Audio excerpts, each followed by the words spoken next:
SIWE KAMARA.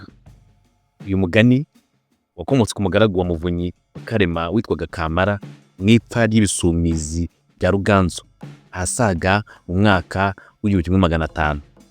Kamara uwo yabayeho ku ngoma ya Ruganzu Ndori nyine yari umugaragu wa Muvunyi wa Karema, akaremajwe n'ibyuma mujya mwumva wari intwari mu Bisumizi. Yabyirukanye nabyo ibitero Ruganzu yateje byose nawe yabitabayemo, yari intwari nk'abashebuja. Nuko ku gitero cya nyuma cya Ruganzu cyo mu Rubengera aricyo yaguyemo yishwe na biti bibisi, umurambo we Ibisumizi birawuheka bakagenda babwira rubanda yuko Ruganzu arwaye, nibo babwire ko yatanze, bamujyana iwe ku ngugariro Kigeme Gikongoro.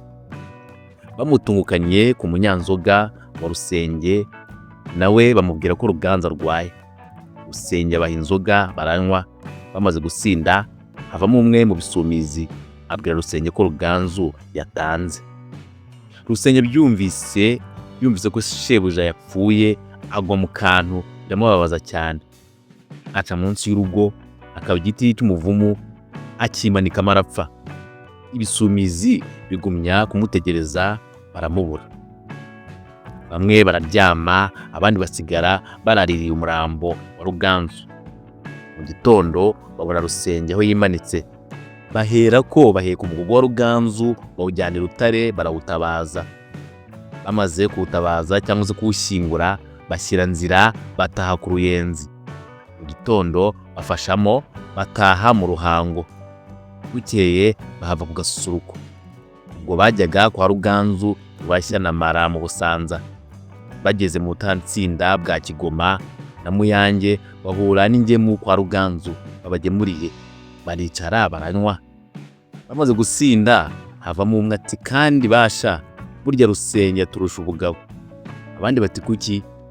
Ati kuko twabyirukanye na Ruganzu tukiri bato, akaduhaka akaduha inka n'imisozi tugakira, none uwo yahaye inzoga akaba ari we wamwiyahuriye tugasigara. Ubwo bose batera hejuru bati kuko Rusenge turusha ubugabo. Nuko bamaze kubyinjizamo bajya inama yuko babigenza, bati nimwicemo amatsinda abiri, rimwe rihagarare hakurya hariya Ikigoma, irindi rigume hano i Muyange, maze tujye duhurira muri iki gikombe turwane twicane dushire. Inama barayinoza, banywa za nzoga huti huti, zimaze gushira barambara bararwana. Bageze hagati bagahagarara, itsinda rimaze gushegeshwa rikivanga n'irisigayemo benshi, bakongera bakitoranya bakarwana.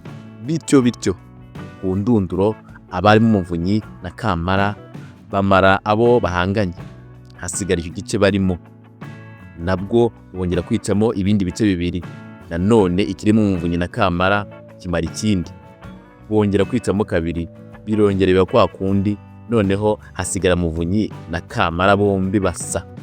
Muvunyi abwira Kamara ati wongeye kwiyahura maze unsonge, nurangiza utahe ujye guturika. Ubwo ariyahura. Kamara abonye shebuja yiyahuye amaze no kumusonga, yanga kugenda asize intumbi zaba shebuja zandagayaho, asanga biri mu bubwa. Nuko akoranya imirambo yose ayihamba mu myobo y'inyaga yari iraho. Amaze kuzihamba nawe ariyahura, amaze gusaba umwe mu batwa w'insigarizi kumusonga. Uwo mutwa nawe amaze gusonga Kamara ariyahura. Ibisumizi bishyira bityo. Ruganzu abikwa n'indorerezi zaje zigemuye. Kuva ubwo rero uwo murimo w'ubutwari Kamara yakoze umubyarira ishimwe byamamara mu Rwanda. Babona umuntu wanze gukora ikintu bati nakireke SIWE KAMARA. Ubwo babaga bafatiye kuri Kamara umugaragu wa Muvunyi wahambye Ibisumizi akabimarira mu myobo. Kuba Kamara ni ugusumya abandi ubushobozi. Umugani rero bawuca iyo babonye umuntu wanze gukora icyo abandi bashobora, ubwo bagira bati SIWE KAMARA, nimumwihorere abandi bazagikora. Aha niho dusoreje ibisobanuro by'imvugo abanyarwanda bakunze gukoresha ngo SIWE KAMARA. Ubwo bakunze ibisobanuro kora kuri like bitwereke, niba kandi utakora subscribe kuri channel kora subscribe kugira ngo utazagicikwa n'ibiganiro binyura kuri channel byigisha umuco nyarwanda, birimo ibisakuzo, imigani, insigamigani n'ibindi byose bijyanye n'umuco nyarwanda. naho ubutaha. Bye bye.